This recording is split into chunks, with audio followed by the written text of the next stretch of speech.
What it do, fam? I'm Nail, and we are here with the Oye Dimelo Cinema Club. We have our lovely panel of hosts, Mr. Dino, JP Ceruno, Sir Jason, Senor Isaac has joined today, and Steve, Mr. Extraordinaire. Yes, it's another quarantined episode. However, this week we are reviewing a film chosen by yours truly. So let's take y'all to 2006.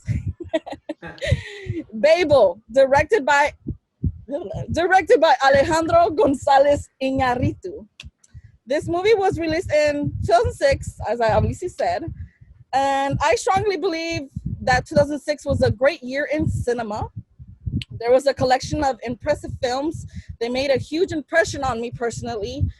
And 2006 in particular had a collection of impressive films that made a huge, I double read that. In particular, had a trio of Mexican auteurs who pretty much defined that era of filmmaking.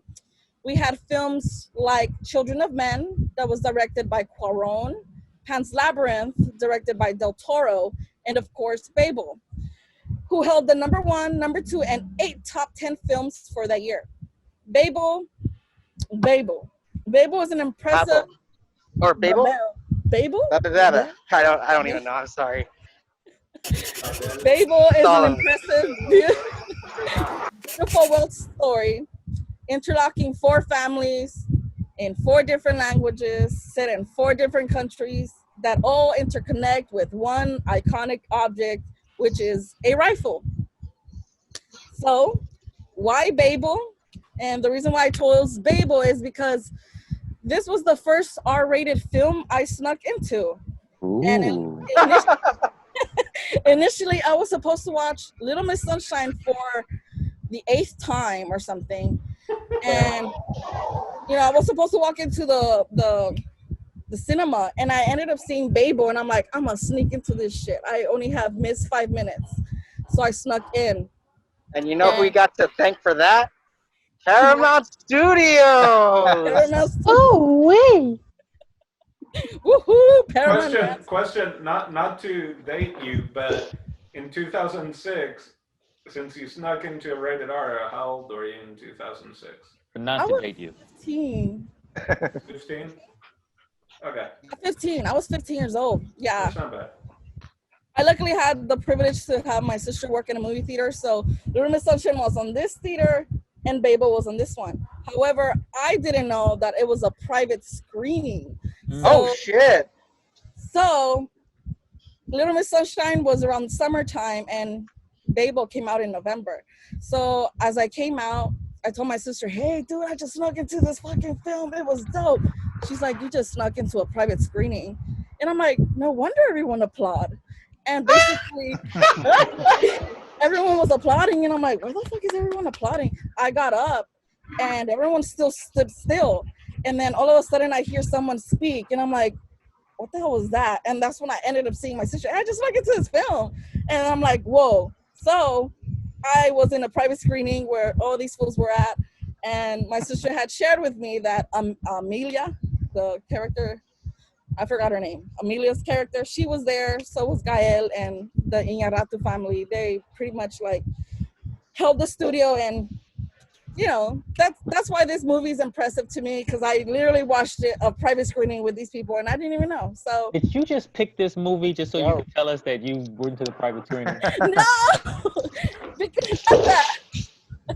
My sister told me to go and touch into some heart detailing stuff and why I chose it, and that's the reason why, because it's just my first R-rated film I snuck into. And plus, it was very impressive to me. Like, I do have a question for you. Yeah, sure. You mentioned a great year of cinema in 2006. What other movies from 2006 stand out to you? Well, like I repeated, Little Miss Sunshine. Yeah, great. Men of Scotland, where Videographer came out. Oh, I never saw that. There's obviously the Children of Men, who won an Academy Award picture for Best Motion Picture or whatever in 2007. 2007. Yeah, so as film goes, 2006 goes, 2007 winners come out. Can I say some movies that came out in 2006? I have a list here. Sure. The Departed, Pan's The Labyrinth, Departed, Pan's Labyrinth, The Prestige, Casino Royale, V The for Vendetta, Illusionist. Talladega Nights, The Pursuit of Oh Happiness, my The Illusionist, God. There was a lot Borat. of good ones. So I guess trivia. Brad Pitt is one of the producers of The Departed, and he actually gave up a role in The Departed to do Babel, because he wanted to work with Iñárritu. That's chill. Well, yeah, you guys. So there's nothing like seeing your own culture on a fucking big screen, and that is the reason why I chose this film, because I was 15, I saw culture, and I was impressed in how the story went. There was a lot of like drama, a lot of suspense, and it was all related into a single object, which is a rifle. So, initial thoughts, Isaac. Great choice. This is one of my favorite movies, and it's funny. It's funny you mentioned that 2006 was like a prolific year for film, because I also think that that was one of the years that really got me into film. And like Jason said, The Departed and Pan's Labyrinth and all those, it was just a great year for cinema. And another year I thought was really great too was 2003 and 2012. But what really depressed me was the following year, because I didn't think 2007 had that many great films, not like 2006. So I was like, oh, it's kind of like those heavy hitters now became like a something for other films to copy, you know?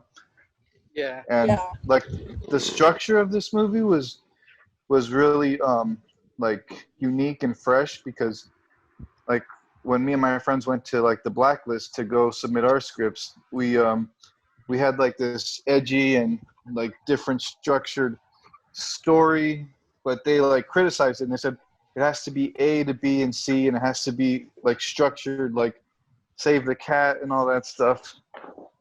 So like this movie really inspired me to just go out there and be weird and take chances. Exactly. And yeah, so like the performances were great, and like you said, it's like our culture up on the big screen, you know, Yeah. which is something that we haven't really been able to appreciate until recently. Exactly. But yeah, my impressions were I just love his style of filmmaking, especially his early films. This was one of 3 movies in his trilogy, I believe. And I think they were just the most like heartfelt, and they had something to say, like each of them. And this one, and just like in the story in the Bible, it's like we can't communicate with each other, and that's so relevant today too, with the political climate. And it's just a great choice, Naomi. Thank you. El Don Dino, let's go with you. So I'm gonna shit on your guys' culture. I do Come think on, baby, let's do this. I do think 2006 was a great year for film. I remember this movie when it came out. I really wanted to see it. I had seen Amores Perros, and at the little town that I lived in Alabama, next to the Chinese buffet, there was before Blockbuster, there was a place, it was called Movies, and you would rent movies. And then they used to have these deals. It was like 4 DVDs for like $20, right? I wasn't a member of their like video club. I would just like usually once a month or whatever, after having like Chinese buffet, we'd go in there and I'd get like 4 or 5 movies for $20. That was like a deal they had back then. And so I got this as one of them, and I saw it back then once, and that was it. And it's just so damn depressing. And I was watching it today. I put it off because I'm just like, it just makes me so sad. And I don't want to watch, like, it's a weird thing. Certain movies like that, it's like, I feel so horrible for the character, which means it's really well acted. Like the little Moroccan kids, like that little kid is probably my favorite. You know, like just his. It's so. I mean, they just picked them up when they were in Morocco. Like all the actors that they got for the Morocco storyline were just picked up right there in like a week or 2 weeks before they had to shoot, something like that. So Yeah.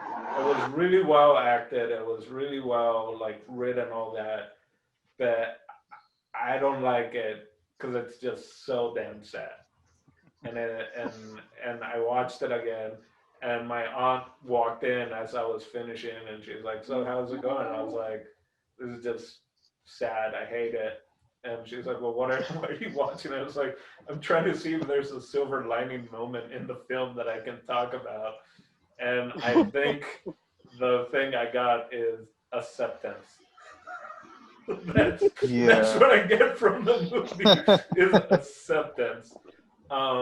I don't know. I can't remember if I watched 21 Grams, but Amores Perros, you know, and I definitely watched this. So that's my initial thought from back in 2006 to when I rewatched it today. Not much has changed. You know, other than now I'm like, oh, that is Elle Fanning is in it, Yeah. right? Like she's Oh, she's the kid. yeah, she's a little girl, and then there's someone else. Macaulay Culkin. Yeah, no, the Japanese girl is in some other. Oh, the Japanese girl is in Pacific Rim and a bunch of some other movies that I've seen. So the young kids that they got to act were great. Again, really well acted. It's a good story. It's just like if you want to be sad for 2.5 hours, because I mean, Oh gosh.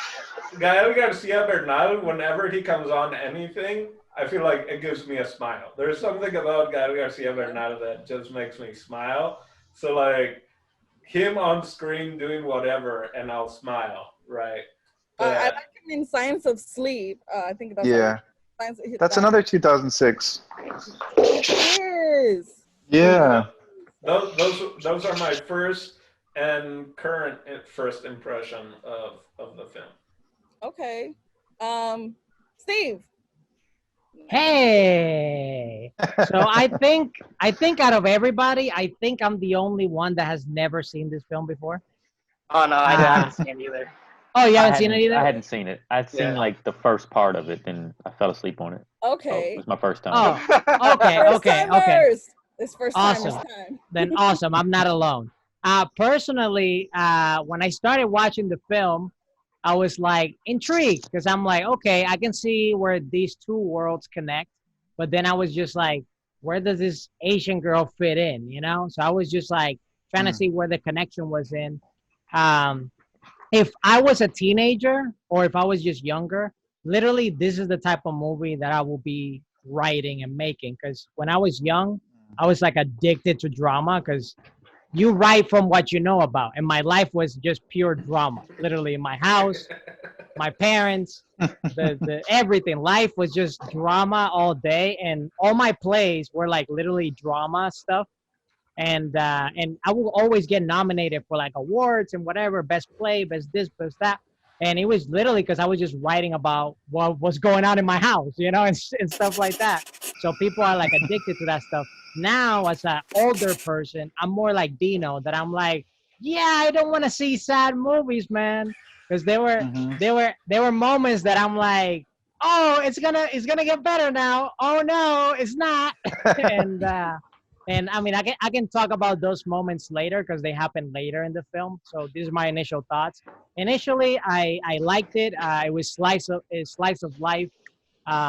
It encompasses different cultures, and I believe, I'm not sure because I didn't do any research, but I believe the name comes from the Bible story of the Torre de Babel thing that happened. That's where supposedly languages got developed and all that stuff.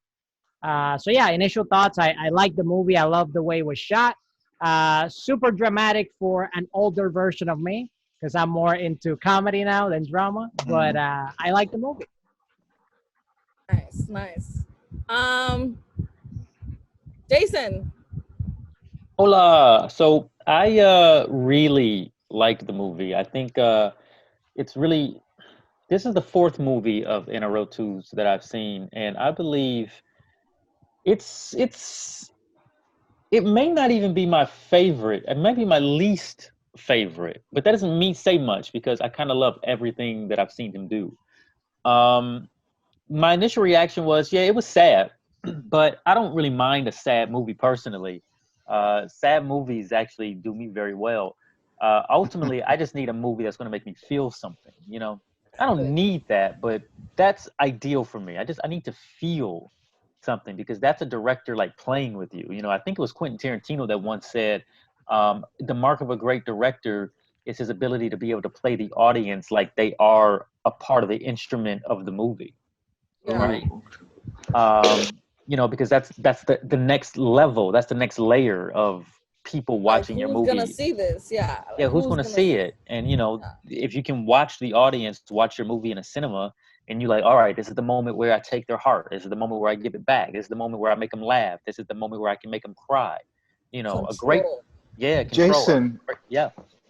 It's so funny that you mentioned that because I re-edited, I think Reservoir Dogs and Pulp Fiction, like in chronological order. Oh wow! And watching it in chronological order just dismisses like the whole, like emotional impact of the story. Like it's. I would like to completely see that. vacated. That sounds really interesting. I have it on my like on a Google Drive. If you give me your email, I could send it to you. Yes, please do. So wait, I would like to watch that. Reservoir Dogs cut up movie like. Yeah, it's in order, but like everything that the movie is keeping from you, like the twists and turns happen at the end or in the movie's order. But when you watch it in chronological order, like you get everything in the first 40 minutes, and like the last part of the movie, they're just like talking about what you've already seen. So it's like, oh, okay. So it ruins, like you don't feel anything. You will be getting my email address soon. Cool. The performances from top to bottom I thought were really fantastic. The most standout was the woman who played Amelia. Adriana, what's her name? The actress Adriana Barraza. She's the woman who played the maid or whatever, the caretaker, the caretaker of the children. She was fantastic. She was so good. And the scene at the end where she's trying to like plead her case to immigration, and she's like that right there, that was like heart-wrenching because it's like she didn't do everything right, but really ultimately she made one crucial mistake, you know, that sent her life into a spiral. And it wasn't even something that, you know, it was totally out of her control ultimately. All spanning from like this gun, you know what I mean, that kind of just changed the complexion of people's lives all around the world. You know, that's the point of the movie, obviously, but you know, it's almost like a butterfly effect. Yeah. I didn't, you know, it's kind of funny because Gael Garcia is kind of, I love him, and he was kind of like disguised a little bit for me because halfway through the movie, I was like, where is he at? Before, I didn't even realize that was him until they were at the wedding. I was like, oh, wait, that's him. That's Gael, you know? And obviously, he's so good. He fits right into, like, the texture of the movie so well. You don't even think he's, like, a star watching it. You know what I mean? He's just a character. He's not even a character. He's just a guy, you know? He's just a regular dude in it. I do have some beefs with his character because for me, he set it off in the wrong direction. I couldn't quite, we'll talk about it later, I'm sure, but I couldn't quite understand. And then the last thing I wanted to say was, and obviously Brad Pitt, Cate Blanchett, they're great. Rinko Karuchi, the Japanese girl in it, she is in the movie and she doesn't say a line. And it hit me by the end of the movie. I was like, I've never heard her speak in a movie before. I don't even know, like, is it maybe she speaks a ton in like Japanese films, but I've never seen her. And then now I'm wondering, does she speak in movies? Can she speak? She did talk in Pacific Rim. She did. Okay, cool. I haven't seen that. Cool. Or was I it think she's above the rim? What was it? Above No, Pacific Rim. Pacific. And, yeah, and then Pacific Rim Uprising, which is directed also by is that Del Toro, Cuarón? I think. No, or Del Toro. Del Toro? I think so. Something like that. The first one, yeah. I Yeah. love the way she looks. She has one of the coolest looks on film. Yeah. If you've ever seen Brothers Bloom, boy, I she seen is the one of trailer. Yeah. she is one of the coolest movie characters of all time. Just the way she looks and her style in that movie is out of this world. Great pick. I really enjoyed it. I'm happy that you picked it so that we can talk about this thing and dissect it. Because I watched it some years ago and I fell asleep on it, and so I've always wanted to revisit it, and this is a great time to. Great. JP, first impressions. What up, boy? How was your walk-in? I'm actually almost to my place, so Good, good. I'm for sure gonna be able to record this when I get home. But this film reminded me a lot like of Crash, and I actually didn't like Crash, but it's funny because Michael Pena's in both of them, and like when I made that critique, as soon as I said that during the movie, his character shows up. I'm like, ah, great, Michael Pena's in here too. No, but like. Because this isn't the first time that we've seen films like this, and I've said this before. Like, I couldn't help but think, man, the screenwriter really fucking hates their characters. Because, like, oh my goodness, like, the amount of shit that they have to go through, and like, I couldn't help but feel so sorry and really empathize with almost every single one of them, even though all the characters, like, as well-intentioned and as good as they are, they got some major flaws. So like that's always been a pet peeve of mine when it comes to any sort of entertainment, where if I'm not gonna have the protagonist's back, I'm gonna lose interest.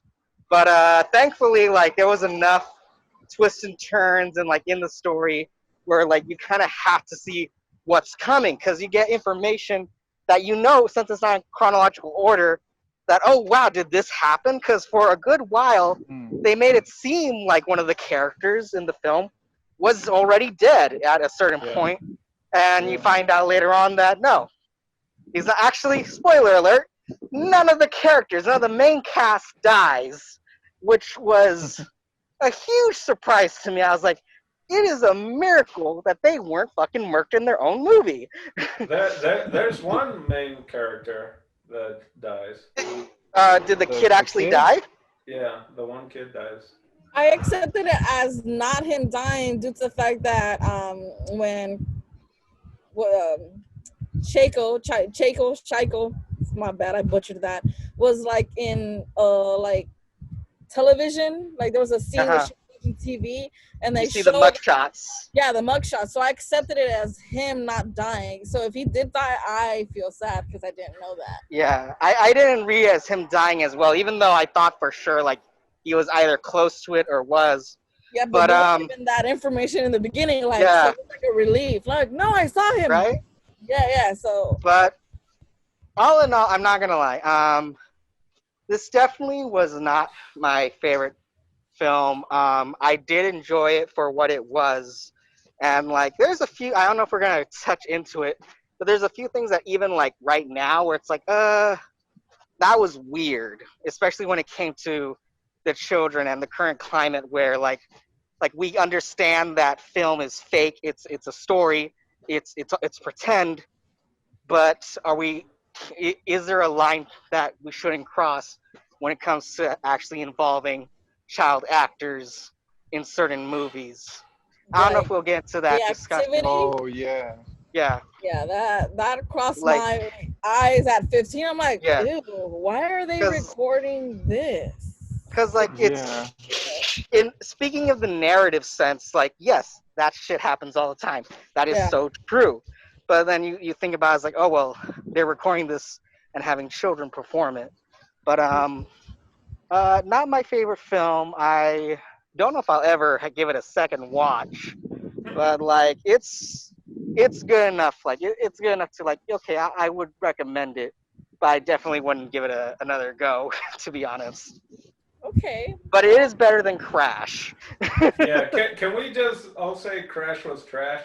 Oh, Yeah, I Crash was mean, kind of it cheesy. rhymes for a I reason. mean, it rhymes. Yeah, it rhymes. Crash is trash.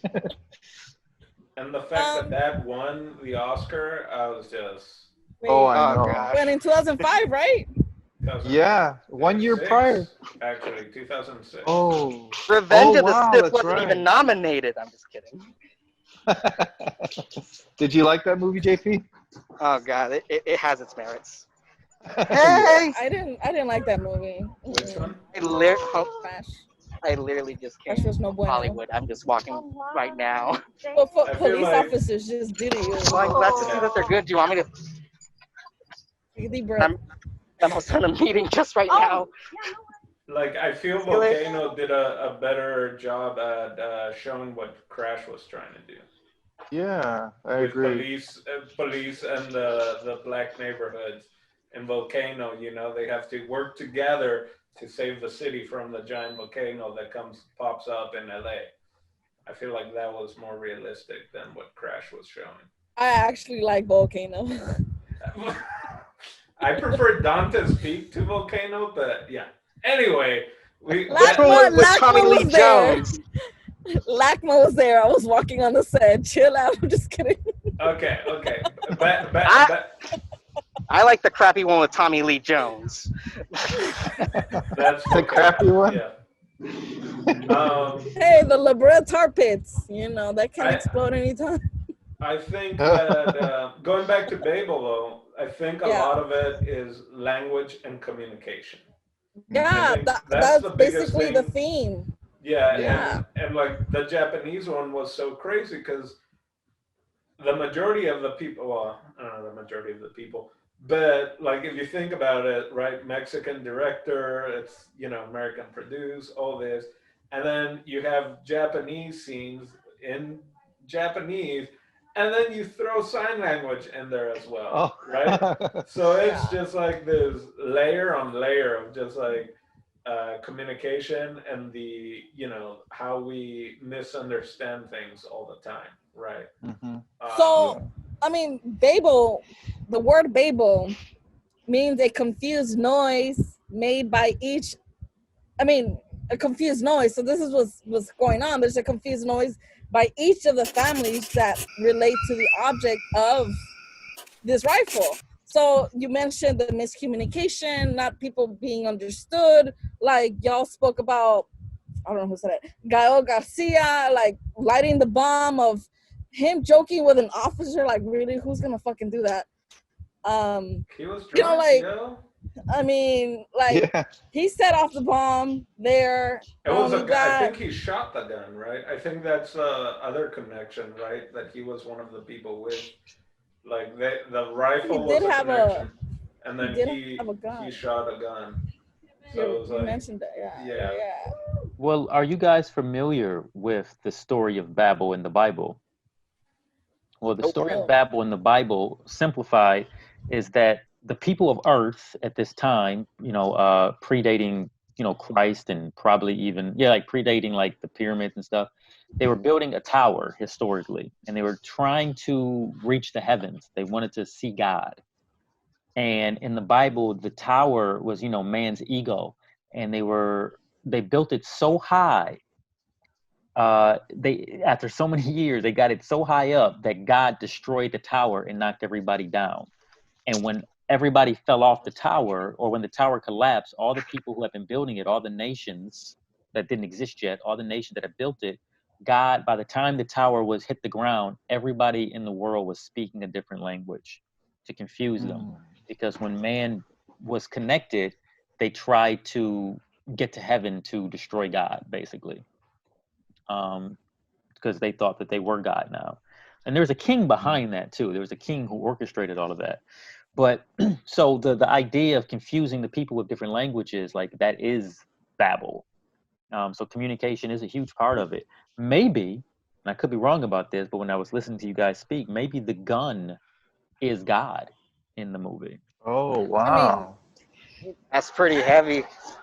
Yeah, I like that. yeah.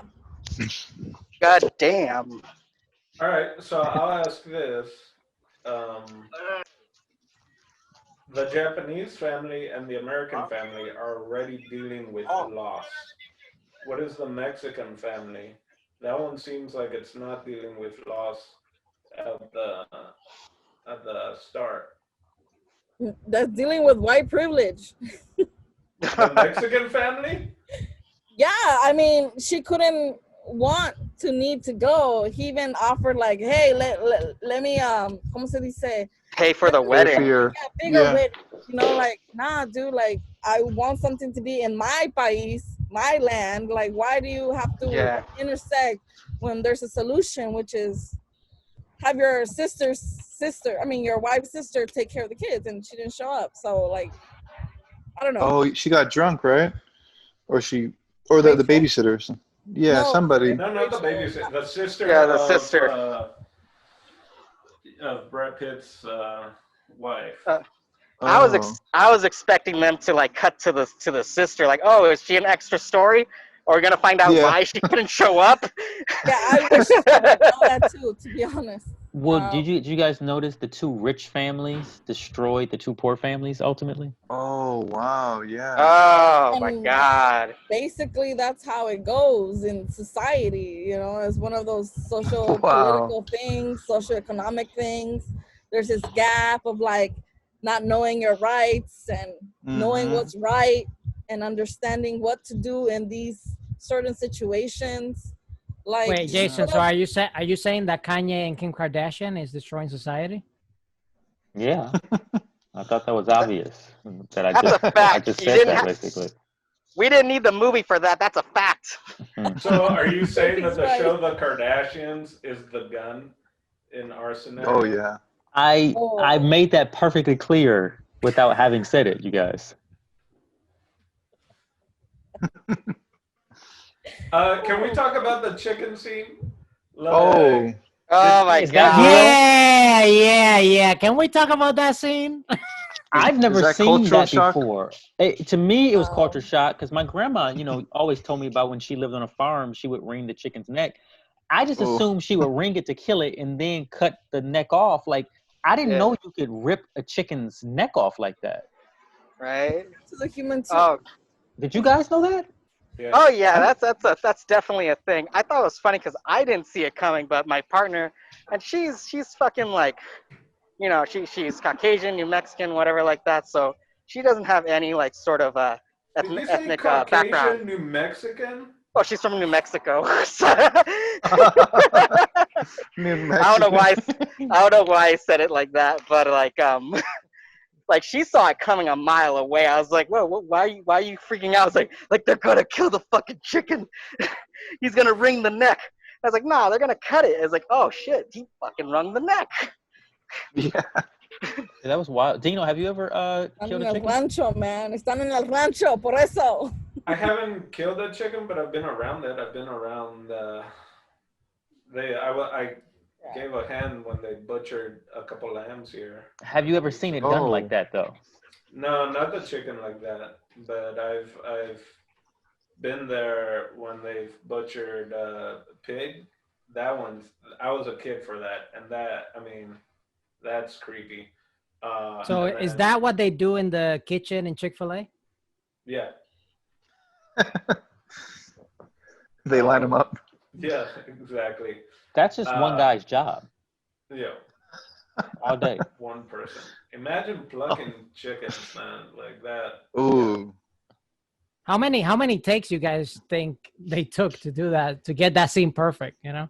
Do you think they really did that, or was that just like a special effect chicken? Bro, No, I think that's it was a special real. effect. That was a special effect. I was in front of it in the big screen, and you could see like it was a real like there's some CGI on that, like for real. There's no CGI. Yeah, on there that is. chicken. I mean, you can't see it. You're just saying that. Yeah, you're just saying. 2006. Yeah, you're just saying that because I really think that was legit. Can you imagine the chicken department on set saying, "All right, Gail, There's we've PETA got for a 12 reason." chickens. You got to get it right. We only got 12."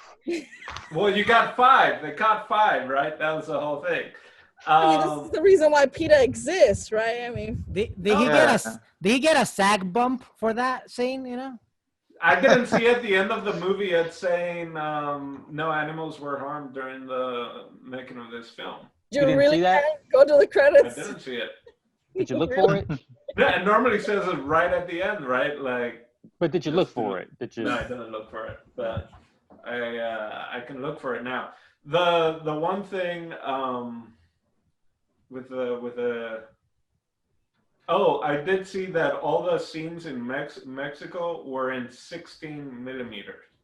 And, Oh, really? Yeah, and then everywhere else, I think it was 35 millimeters, something like that. Or Interesting. but and it talked about also for the what's the character, the Japanese girl, like the shots that she was in it was like a Shy. more closer thing. So like they tried to make it to where her depth of vision was kind of how she couldn't hear stuff, to make it everything smaller on her, you know, like it wasn't as wide as everything else, because clearly being, you know, that she can't hear, they wanted to make it everything more Pinched up. on the sides, right? Like it was pinched on the sides, Yeah. something like that. Yeah. Nice. I actually read a blog about that. I'll send the link to y'all later about it. Does anyone have like a family that they liked in particular? Anyone? Oh, Like the storyline where the family was like, okay, the Well, Mexican. I identify with the Middle Eastern family, you know, in part because of my own culture. So I always like to see Middle Eastern families portrayed like in their home countries in Hollywood, because, you know, obviously it's shot nice and, you know, well done, and, you know, just it's the high quality film. You don't get that much from like Middle Eastern culture, as far as like film goes. So that's always nice, because it's an inside look. Because I've never been to the Middle East, so it's always a nice little inside look into like culturally what that must look like, you know, and them being like mountain people at the same time. Like my dad was a mountain person. He was like, he grew up on a mountain. So to me, that's always like a little nice little introspect. Cool. Assalamu alaikum. Alaikum salam. I kind of know Arabic, so now you said it, maybe I could practice with someone. There you go. Isaac, you mentioned the Mexican family. Yeah, it reminded me of my family, like our get together. So it was kind of nice to see that. Mm-hmm. And I don't like JP said. I thought there was another storyline that was going to come up when the maid saw that one guy, and they went to that room and made out for a bit. I thought, okay. Yeah. I mean, for the right. Yeah. Yeah, that was interesting. I know, like for a film that didn't really like, they had so much, didn't have much time to flesh out their characters. Like as a writer, what do you like? How do you think that scene played out? Like it gave a little bit of her background, but not too much. But it really didn't serve the story. It was like a tease of a long lost love, you know. Yeah. That's how I saw Yeah, it. like what she was missing back home, right? Yeah. I got the vibe that it was like a wedding, and then, you know, people get a little saucy during weddings, you know, like, oh, look, Yeah. there's people in love, there's music, there's dancing, there's drinks, there's food. Yeah, all that stuff. So it's like, you know, weddings put you like in a heightened sense, you know, so like, and you want to keep that feeling going. So then you'll do the extra thing to keep the feeling going. So like kissing this handsome man, for her, like, oh, wow, this is great, you know? Yeah. Well, that's a good perspective. For me, I relate to the scene that the Japanese girl is like taking random drugs from strangers. Yeah. No way. And then she goes to a club to then go like, yeah, I'm leaving because there's nothing for me to do here. I felt like that in Vegas. Like someone was like, man, I can take you to every club, like every exclusive one. We can skip the line. And I did that. And then when I got there, the music, like the light show was cool, but the music was so loud, I couldn't hear people. I couldn't, like, to talk to people, you literally have to go, hey, like literally scream to someone. And I was like, yeah, this is not my vibe. Like, this is not fun for me. So I left. Yeah. El Don Dino, what about you? Did you relate to any of the families of this film, or have a favorite one? I don't know. Definitely. I mean, relate the Mexican wedding, right? I mean, a lot of Latinos have those types of weddings. I just looked also, and Gael did not kill a chicken in Babel, but he What I has killed a say? chicken That's that CG. way before. It's not CGI. It's not CGI. And how did it happen? I saw But, blood. well, huh? CGI blood. It could have been like a puppet. It was, Yeah, it's more of Okay, a. He for With said, the pump? yeah, With a he little said one green was stuffed, screen. and then the other, and yeah, it was practical tricks. CGI. Okay. CGI is not practical. It's practical camera. There was, but like, okay, so what? CGI includes like a green screen, right? Or like what? What? It doesn't have to. I think it was just a Computer-generated. little robot. Like they probably pumped blood through it and stuff. Like a little puppet. Yeah. That looked really real. I knew nothing did happen there. But yeah, so I found the interview from like when the movie was coming out, and he says, he has killed a chicken once, and that he says that the way they do it in Mexico, he is kind of a more humane way of doing it than factories and the way that factories do it and stuff like that. But he said that chicken is a worldwide delicacy. In this case, we didn't hurt chickens because it's a film. In films, you try to make everything real with fictitious elements. And so we had a stuffed, not stuffed, how do you put it, a dummy chicken. It had its neck connected so I could twist it around. It's how you will kill a chicken in a non-industrial way. So anyway, I mean, the weddings made me think of the weddings that I had gone to Paraguay. And I even went to a co-worker's wedding, I think last summer. She's Mexican in LA. And it felt, I mean, they had La Banda, you know, like it was just very similar to that, and doing all the, you know, the pinning of the money and all that stuff. So, yeah, definitely. I mean, that's the closest. Those traditions are the closest, right? Yeah. And yeah, no, definitely the Hispanic family. Mr. JP, did you have a favorite family scene or relate to any of the family? Oh man. The only family that I could actually kind of relate to, and like I don't have a favorite family at all. I think they're all like, oh my gosh, was actually the Moroccan kids, because I grew up with a younger brother, so like I actually did relate to like a lot of the bickering and the fighting between those two when it came to that, and like even how like, because there would be times where I remember like getting into trouble, right, and like I would have to like just man up, because like at the end of the film, like he does have to man up and like accept like this is his fault, like his family should not have to suffer or go through this because of him. And, you know, even at that age, it's a very powerful thing. And I had to go through a lot of that as being a middle child, but also being the older brother, you know, in that family. But, like, oh, gosh, like, it's funny because like the only scenes I could, like, say, oh, that's totally it, was, like, when they were in the Mexican wedding. That's literally the only thing that I could kind of relate to, like, when it comes to, like, oh, like, I know this culture and whatnot. And I had the highest anxiety because I was like, what is this? What are they going to do to those kids? Which I thought was so messed up, because I was like, is the movie going to do something messed up to these kids because they're white?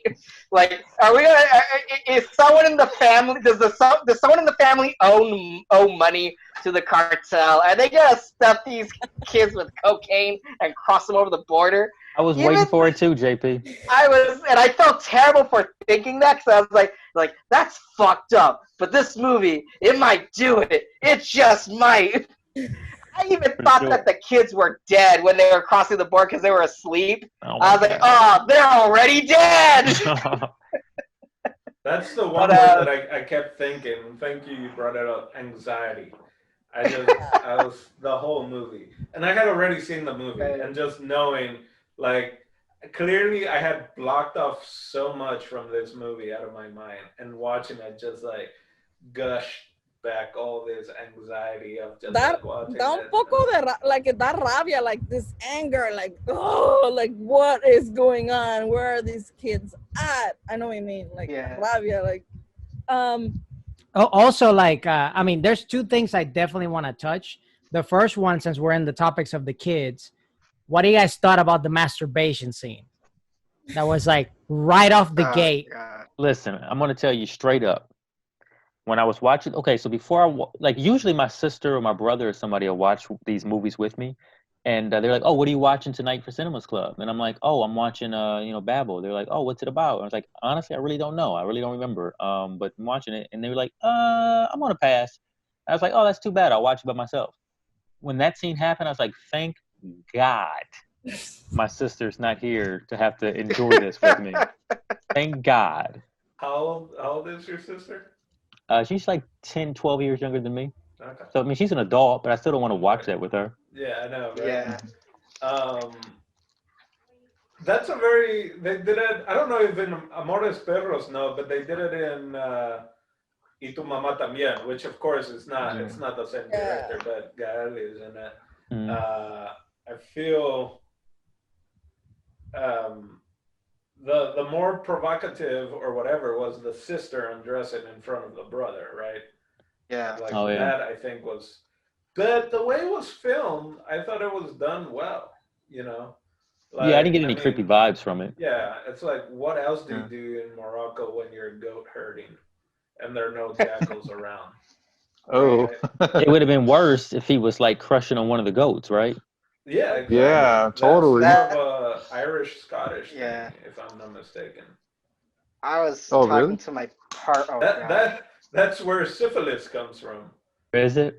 From Oh, fucking no. from fucking sheep, Oh, which no. was sheep herders. Oh, God. Oh, wow. It fun was. fact, y'all. Fun fact. Oh, no. Got the No, scoop. The scene definitely, like, like I said, like earlier, like, I guess in a narrative sense, like, and plus, everyone's been through that. All dudes, even like once they reach that certain age, like it's totally normal. It was just, I guess, in a way, just very much more cringe. And like the sister thing, that was one thing that I was like, this is kind of bizarre because like I don't know how old this girl is that they're doing this scene for. But like in a narrative sense, I even told my partner, like me, JP, the person just watching this, I don't fucking like this. But me, JP, knowing that this is fake, I was like, what are you going to do? When you're in the middle of nowhere, it's either your mom, your sister, or goats. But, I guess picking the sister's okay. it's not offensive because they only show like the top of her back. I mean, you know that Right. you don't really see it or Yeah, we don't see anything, but like to the fact that like, they record some like I don't know how old this actress is. Like I could be overreacting because I know that it is fake. Yeah. But if it was a child that they asked to disrobe on film, although that we the audience don't see anything other than her back, it's still kind of like a very weird thing. It's still very much a thing that people are talking about, like whether or not that's even remotely okay, even though it is just a work of fiction, Yeah. It is cringe watching. I didn't like it. I turned away. I'm sure it was. I mean, if they could figure out how to kill a chicken without, There is a funny sense of levity in there, though, that when the dad starts accusing them of, like you took the gun, you shot someone, and he was like, but what's his face keeps looking at the sister. He's done it so many times, Yeah. Dad. Well, They Threw do it him all the under time. the bus and unrelated. Just keeps throwing him under the bus. The brother is just a huge snitch. And like you could tell the minute the gun was brought up, and before the dad was automatically gonna let the younger brother shoot. For whatever reason, he was gonna allow the younger brother to shoot first. And then the older brother started kind of like, no, I want to shoot first. And let the older brother shoot and was like, didn't. And then when the younger brother did it, I was like, oh shit, that younger brother knows what he's doing somehow.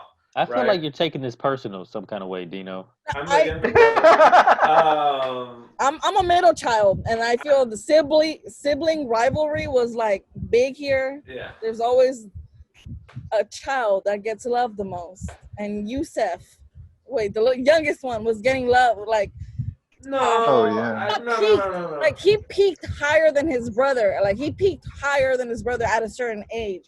So I felt like he was a little bit more like listo than the older brother. You know, like out of the sense of like rivalry from males to males. Like so, the dad acknowledged, okay, this one's más listo. This one's more like alert. Let me ask him first. Oh wait, this one is still timid. Let me not ask him. So it just comes with like the parent knows who can handle a situation and who cannot. And for kids, it was, and again, not necessarily actor kids, right? Yeah, like, but it's Iñárritu kids. It speaking was, in yeah. how a family psychologically would react in a certain situation like this. You know what I'm saying? Getting the different kids to act in certain ways was great. Like, there are very few movies where you see kids acting where it's like, I believe that, right? Like, the two brothers, I thought, did great. What really sold the chicken was the little boy reacting to reacting to like the dead chicken. Oh, like, yeah. Talk about not getting scarred for life. Probably the whole border patrol thing, you forget about that. But seeing like a chicken get its, head. Really? That would scar you? I think walking in the desert would scar me. I don't know about you. All he At needs night, is a right? little aloe vera. I'm saying for that kid, okay? For that kid. Not me personally. For that kid, okay. And also the other question I wanted to pose for you guys is, what do you guys think of authority? Because we saw in 3 different aspects how authority handles situations. We saw in Mexico in the border. We saw in Japan, that guy that will keep going to kind of find that guy. And then over there in the Middle East, how things were down. What are you guys' thoughts on authority figures? Fuck the police. Oh, yeah. No, I mean. Well, in that moment for sure, yeah, fuck the police. Yeah, you could see it in that cop's face. Well, it was the same. Crazy. I'm glad you brought this up because I really never thought about that. But I did analyze some of it where like the Moroccan, they were just like, fuck you, tell me. And like they had no policies and they were just like savages. And in basically the patrol, they were just like, you do what I say. Oh, you made a joke out of this? Fuck you. Go to the side now. Like, I don't know, like some different type of, and I can't put the exact words to it, but it's just like and the Moroccan police was like, if you're lying to me, I'm gonna come back and chop your balls off. They started shooting them when they were running away. Yeah. Just out the blue. They didn't try to question them, chase them, tell them to come back. They probably would have came back if they told them to come back. They opened fire as soon as they saw him. But then, so you guys are talking about the Moroccan police, but you're missing out the U.S. ambassador and that whole situation, right? Of there being some sort of tie-up, and then it's like we can't bring an ambulance because the U.S. apparently the U.S. embassy like blocked that ambulance. They're gonna send a helicopter, and then as soon as they're landing, it's like all these cameras, all that, and you're like, hey, I'm the U.S. ambassador, blah, blah, blah. And it's all just pictures, right? Like, clearly, like, you can see the difference of what people care, right? And like, the connection with the people. And the U.S. authorities there in Morocco didn't really care about Brad Pitt and his wife. And it was a photo op at that point. Like, look what I accomplished. It was like during, I think, I'm not sure during what time this was, the storyline was, but like it's like advertising terror. They were advertising terror. You know what I'm saying? Like terrorism had just started after 9/11, and like they were advertising terror mixed with the Arabic language, where it was. So I feel that it was a photo op. Let me take this opportunity and photo op this opportunity because of the word terror. The other thing that shocked me was, because I know like the Japan story was like a little bit more in the future than the other stories, that they weren't at the same time. Like they weren't running at the same time. But there was a moment where the girl is like switching channels, and they already had a picture of the kid, like right there. So it all happened. It's all around the same time, and from what I was also reading was like at one point when the Japanese girl opens her phone, it has the date. So it's one day in I think 2005 or whatever. They're 16 hours ahead of LA, 18 hours ahead of LA. Right. So it's like I think all this happens within like 48 hours. Yeah. Yeah. It's crazy. It's one of those movies that are a one-day movie. You know what I'm saying? Like they're all filmed in like a one-day thing. I don't know if that makes sense, but it has a one-day narrative, and that's it. So right, but they split it up. That's what might be a little confusing at times. It's like kind of when showing the video, because again, I think what really scared the little kids was like the first report was like, yeah, a white American got killed, right? Yeah, they used the blonde, like it was a terrorist attack. Yeah. They're white or whatever. Probably one of the harshest lines was, I think, Brad Pitt's, "This is your fucked up country" or some shit like that. Like that hurt me too. That was like, oh man, bro. But you're visiting though. Why are you visiting? It was definitely uncalled for. and when he was pissed off because they couldn't get an ambulance, he was saying "fuck you" to the guy that was helping him. Yeah, he was watching his wife die too, so the stress level was pretty high.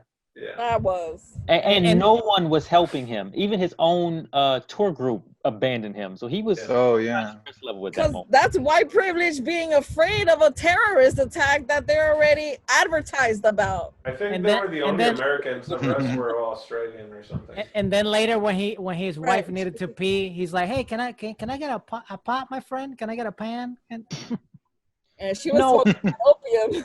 That moment, I was wondering, was that opium or was that like weed? I think so. I think it was. I feel like it was opium.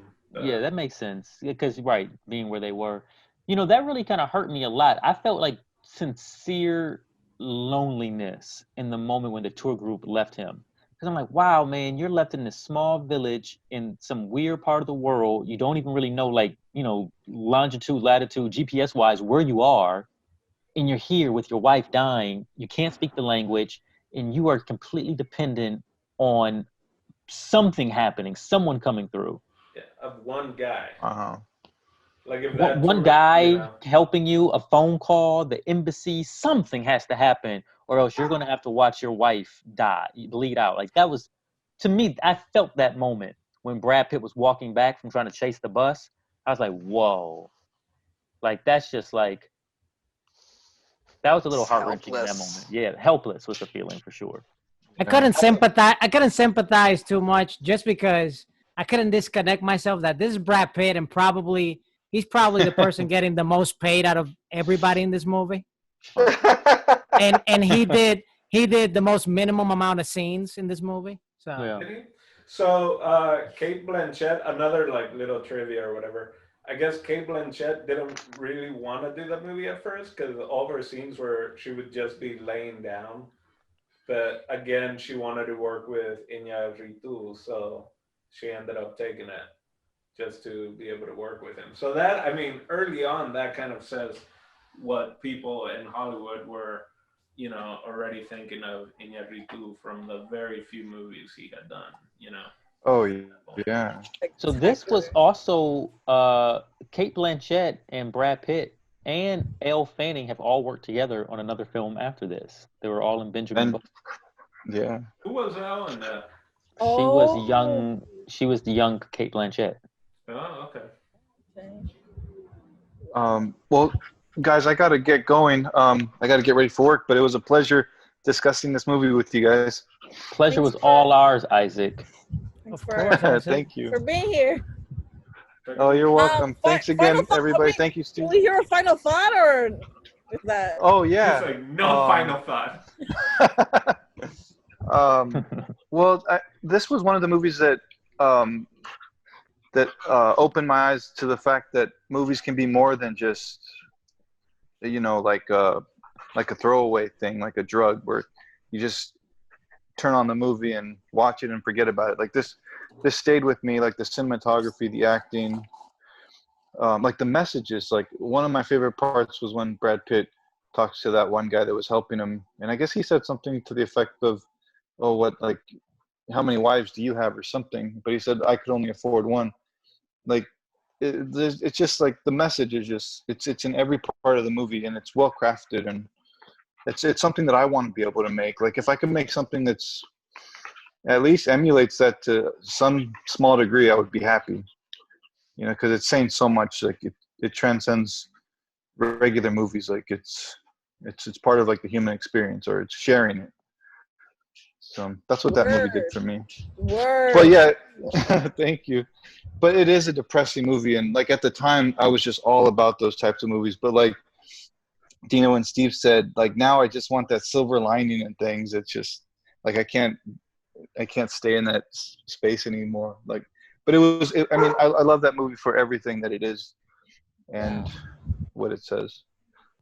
Absolutely. So those are my final thoughts. Thank you. Thank you. Thanks, Thank you. Isaac. Thank you, Steve. Thank you, everybody. It was a pleasure. I'll see you guys next week. Ah, she's so cute. Oh my God. All right, bye. So then we go forward with the banda and the music that was playing. The Santo Olaya Gustavo.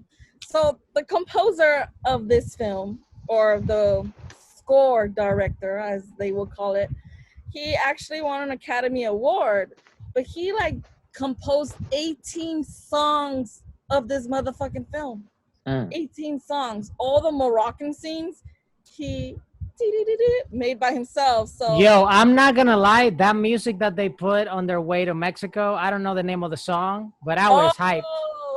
Hey, Celso Piña, Cumbia with el Cumbia sobre el Río. Dude, when that song plays at the quinceañeras, you know that's just a fucking lit party. That is a cumbia nationality song. I really don't like Mexican music that much, but that song goes hard. It's cumbia. It's just like makes you want to dance.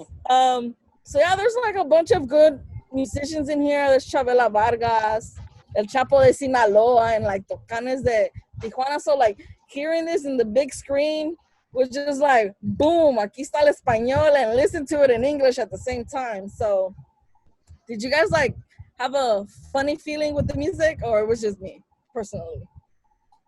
Anybody? I didn't notice the music per se.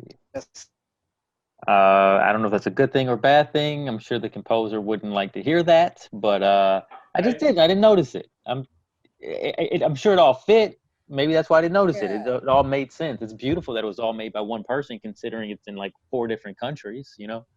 I mean, he did compile himself with a bunch of other artists and like compose certain songs. There's like about 4 or 5, maybe 6 that he made with other people. But all the other ones are like him, like he composed them. Like he got sat down and like keyboard every shit. You know what I'm saying? The music, I think, played a huge part of the movie because it was like very location oriented, and at the same time the music just added to that, right? It's like and so much then has to do with the Japanese character that, you know, is deaf and all that. So everything was a visual and also audio experience, I thought. And that as soon as a lot of cuts were just very almost identical from one person or another. Like there was the color red, right? The maid had the red dress. The Moroccan kid had the red jacket. And then the Asian girl had the hair red. And so there's a lot of also transitioning cuts. I don't know if you guys noticed that. cutting from scene to scene, or better yet, cutting from location to the location, right? That it was a transfer. It was almost like this smooth transfer or morphing of like, and you can see that with the color red. And then also the music would help you recognize where you were, right? I mean, Yeah. you start hearing that, música ranchera or whatever, tucanes or cumbia or whatever, and like, for you, it might not be as Jason, like you know it, but subconsciously, once you start seeing returning to those scenes, I'm sure your brain's like, oh, this is where I'm at, right? It's not just the visual, but it's the music. Like entering like that, yeah, that to me is like adds a whole nother flavor, right? Of just like you can taste the music, if you will, right? Like I know what that sound is, and what all Yeah. the different senses that comes from just hearing that kind of music, um, and then whatever the Japanese techno and all that was. I did notice the J-pop. Yeah. I did notice the J-pop, and I noticed the wedding music, but I didn't really like pay attention to like whether it was Right. good or not. You know what I mean?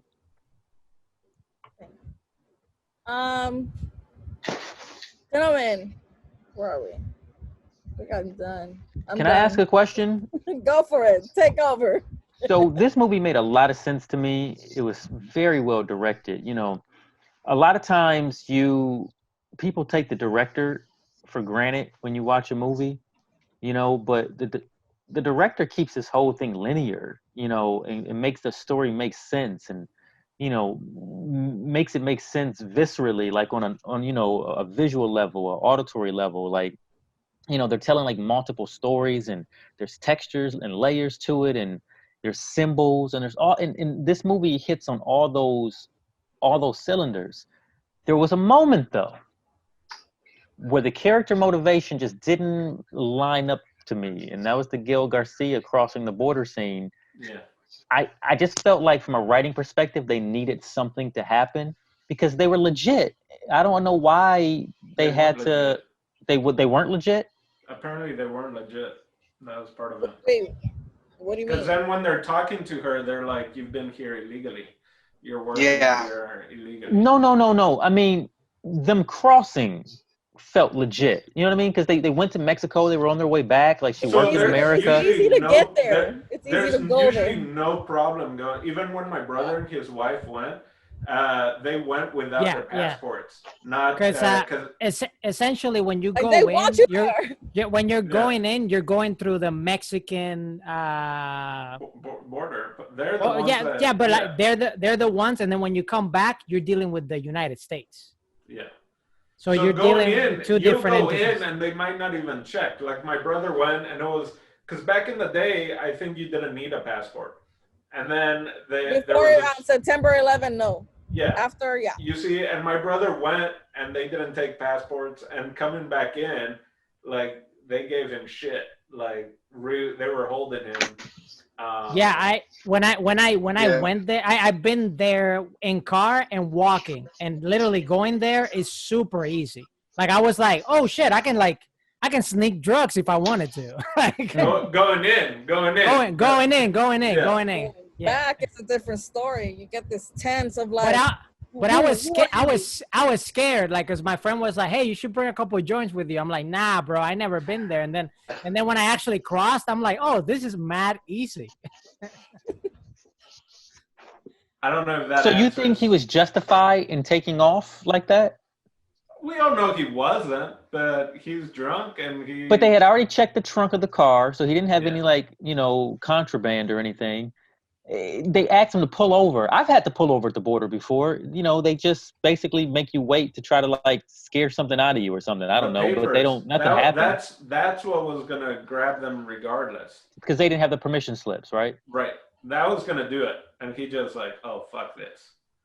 See, that wasn't enough for me. Ultimately, what are they gonna do? Call the parents? You know what I mean? Like no, like that's huge issue. Like basically trafficking kids. Yeah. Yeah. And he did lie, saying that they were the niece and nephew. That's what got him in a Well, little bit of trouble. so that was one of the funniest things, because earlier she tried to pawn them off to one of her friends, and it's like, I'm taking care of this other family. Just take them. And it's like, what am I gonna do? It's like, tell them they're your nieces. It's like, yeah, because I have the most gringo looking face, right? So that's a thing they already had kind of established early on, that they were trying to pawn these kids off as just family, and clearly that was not going to fly at the border. What's interesting, usually, not necessarily with that guy, but then Michael Pena, like, you have Hispanic border patrol, and it's so sad at times that there's such a disconnection, of just like, when you are even driving from Alabama to California, entering California, I feel like there's a border patrol in between the states, or in Texas also. Yeah, I think there's in Texas and entering California. And yeah, even like, someone named Garcia or whatever pulls, border patrol pulls you over, and there's like no love whatsoever. It's just, it's always something's got to be up. Yeah, definitely. I feel that was probably one that we think like, nah, you just do what they tell you and you get through. Like that. No, pero the cousin, he was like, hey, stay. Are you sure? You're drunk? Nah, I'm okay. Nah, but you got in trouble the last time. So I guess that's what built his fear for him wanting to take off, Right. and besides all that crap.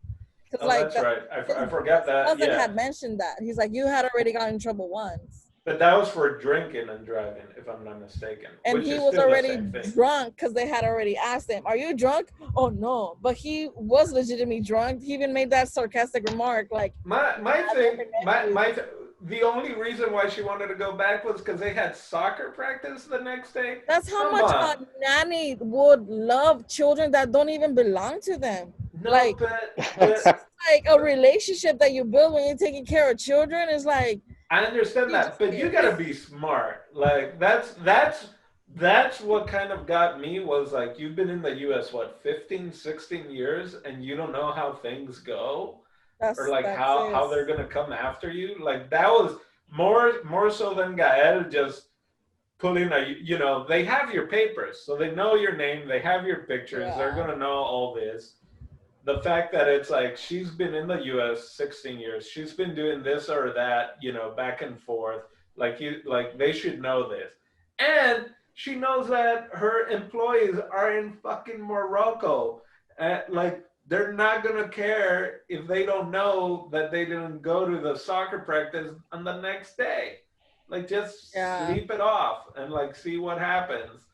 Like that was gonna be my thing, because that would happen at weddings also, right? Like, like my parents would keep dancing and all that, and I was like, I need to go to wake up at the uncle's house for a bit. Yeah, and like at my padrino's house, like we'd go sleep and the band would still play, and I mean, like everyone would leave except for like the band, and like my dad and my godparents and maybe like one other people.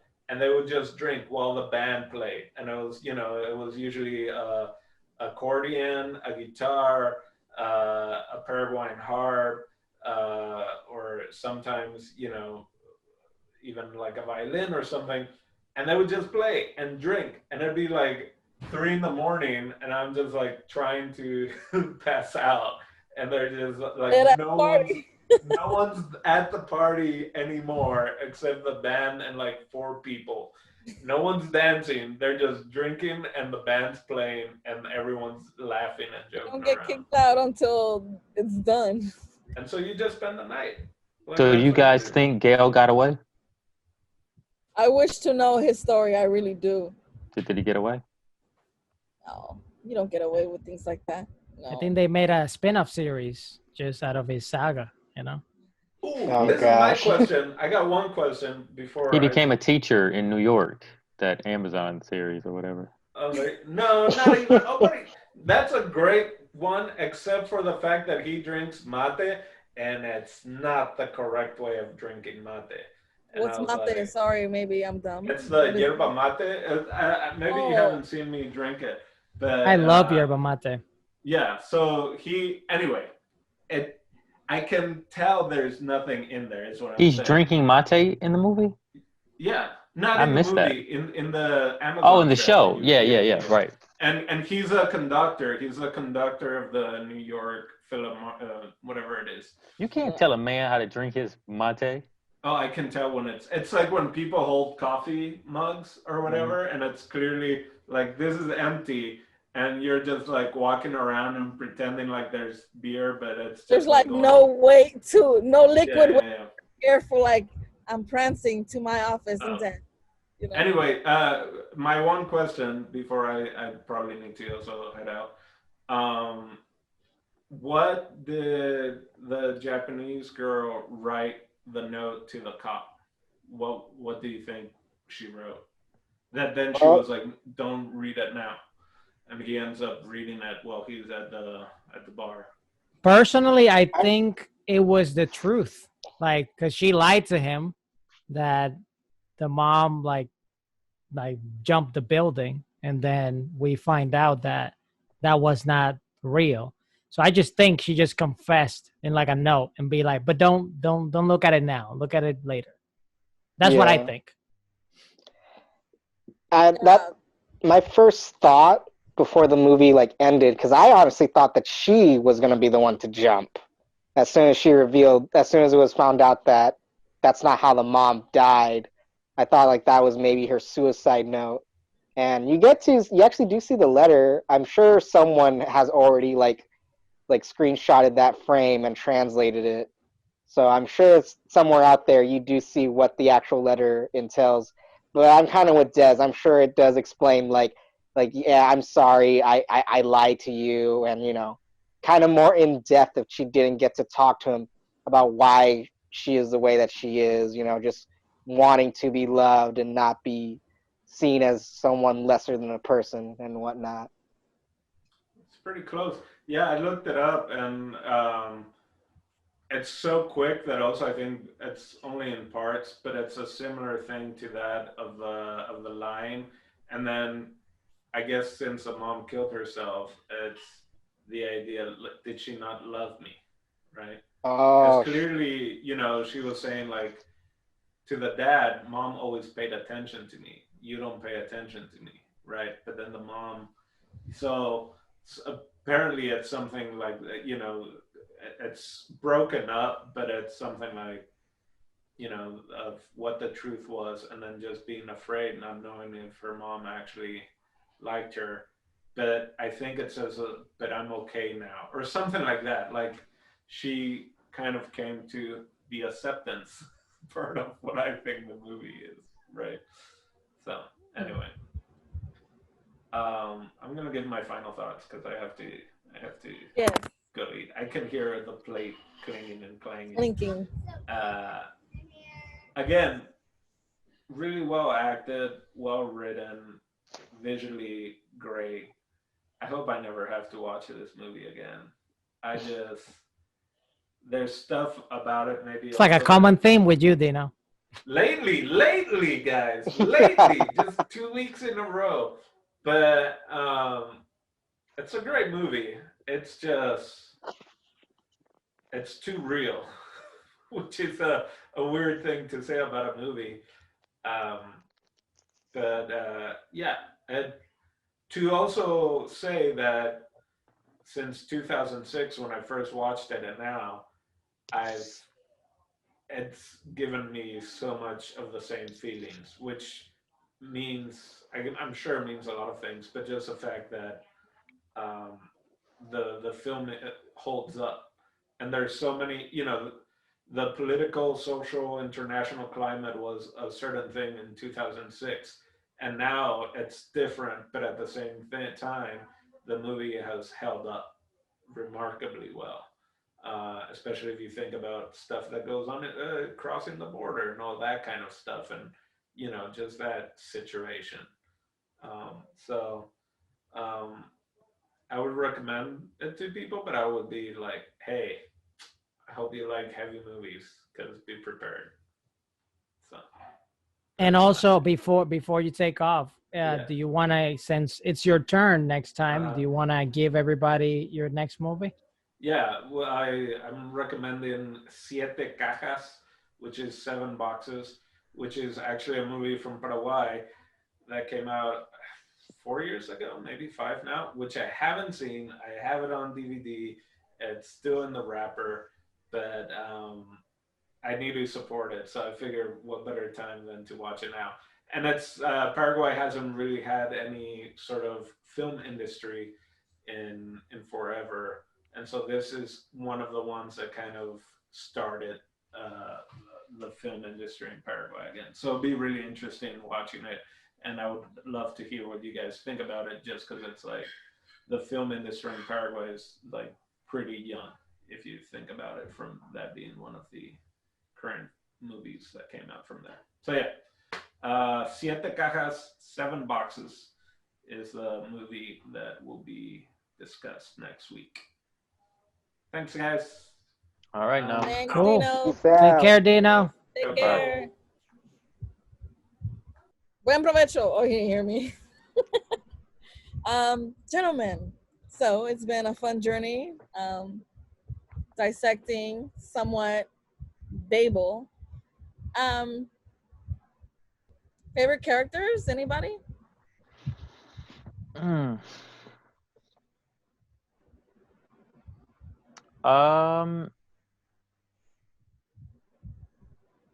Wow, that's a real toughie for me. I think my favorite character, actually, it's not tough. My favorite character actually is Amelia. I related most with her story because she seemed the most innocent. I mean, ultimately, she did something she shouldn't have done, but she wanted to go to her son's wedding. You know what I mean? How often does your son get married, right? And so she's like, I'll just watch him get married and we'll be right back. And her life took maybe not the worst turn of anybody's in the movie, but that's the character that I feel that I kind of identified with the most for, I don't know, maybe some reason subconsciously I'm not able to communicate right now, but that's the one. Okay, what about you, JP? Faves? Oh man, I'm not even sure if I do have a favorite. I mean, I do feel the most empathetic towards Amelia's character, and like I'm not gonna lie, I think she was probably like one of the more stronger performers, like acting wise, in the film. But I guess in the narrative, like I guess my favorite character was actually the detective at the end of the storyline with the Japanese girl, because I'm not gonna lie, when watching the movie, she became my least favorite character. It's like, oh my gosh, she's being such a fucking creep about everything. But you kind of but then you realize at the end, like yes, what she did was not right. It was wrong. But, it's because she doesn't feel loved, and she literally just goes all out for this detective, and I'm sure any other person with any sort of sense, including his own, like that would be just a fucking like leave, like just head out the doors. This looks bad. It's not the right thing to do, but instead he stays, and it's kind of left up to the audience, like, well, what did they do in that moment? Like, and I would like to think that he decided to just stay and like listen or like calm her down or even just talk it through, even though she is deaf, she could still write. So I'm sure there was some sort of communication, even though we, the audience, didn't get to see that. So like for him, like he was my favorite character because he seemed like the much more like in control and even the most understanding of the situation that was thrown at him,